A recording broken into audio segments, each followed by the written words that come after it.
Hello বন্ধুরা, কেমন আছো তোমরা? আমরা 4000 সাবস্ক্রাইবারের খুবই কাছে পৌঁছে গেছি। তো তোমরা ভিডিওটা শুরু হওয়ার আগে অবশ্যই একটা লাইক, শেয়ার, সাবস্ক্রাইব করে দিও। করে দিলে আমাদের 4000-এর পরিবার পূর্ণ হবে।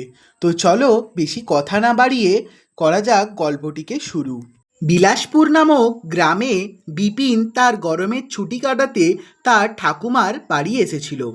সে গ্রামের একদম মোড় মাথায় নেমে তার গ্রামের ভিতরে প্রবেশ করলো।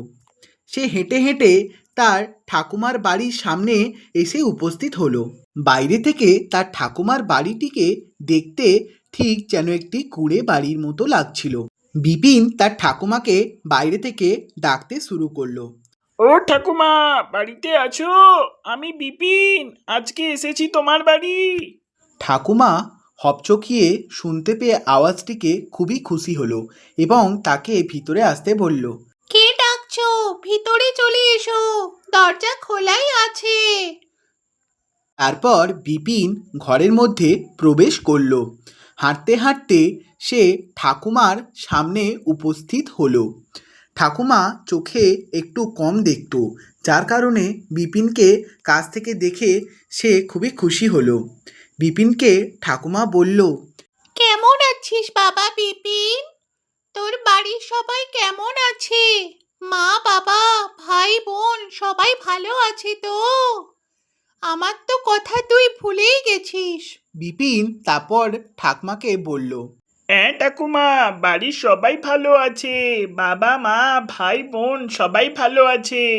এবারে কাজের একটু গরমের ছুটি দিয়েছে, তাই তোমার বাড়ি চলে এসেছি। তারপর ঠাকুমা বিপিনকে বলল, এ বিপিন, তুমি একটু বসো, আমি কিছু রান্না করে আনি, তোমাকে খেতে দেব। বিপিন সেখানে বসে রইল। ঠাকুমা এদিকে রান্না করছিল। প্রায় রান্না শেষ হওয়ার পর ঠাকুমা বিপিনকে ডেকে পাঠালো। বিপিন, তুমি আমার সামনে বসো। ঠিক আছে, সামনে বসে আজকে তোমাকে আমি খাওয়াবো। তারপর বিপিন ঠাকুমার ঠিক সামনেই বসে পড়ল। ঠাকুমা তাকে খাবার বেড়ে দিল এবং সে খুবই আনন্দের সঙ্গে খেলো। ঠাকুমা তাকে বলল, বিপিন, তুমি আমাদের গ্রামটা ঘুরে এসো। হ্যাঁ ঠাকুমা, আমি এক্ষুনি ঘুরে আসছি আমাদের গ্রামটা।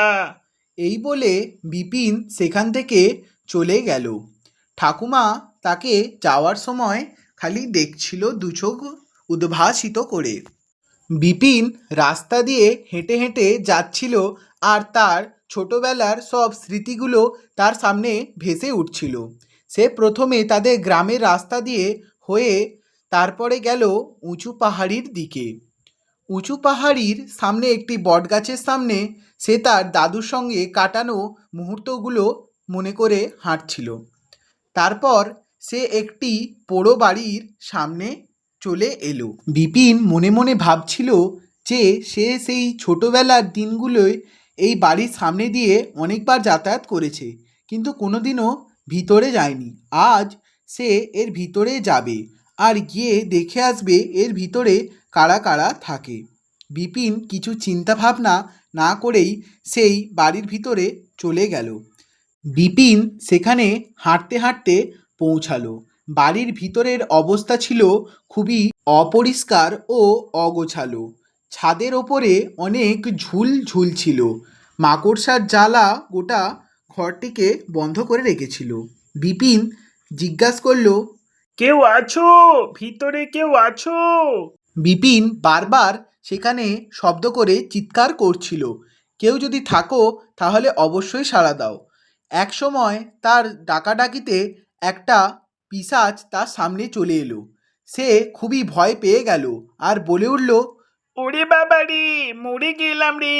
এ কে রে বাবা, আমার সামনে কেন এলি? চলে যা। এবারে বিপিন খুবই চিৎকার করছিল তার সামনে যখন এই পিশাচটি এলো। তারপর সে চিৎকার করে লোক ডাকার চেষ্টা করছিল। এবারে পিশাচ বলে উঠল, তুই আমার জঙ্গলে ফেঁসে গেছিস, তোকে আমি ছাড়বো না। তুই আমার খাদ্য।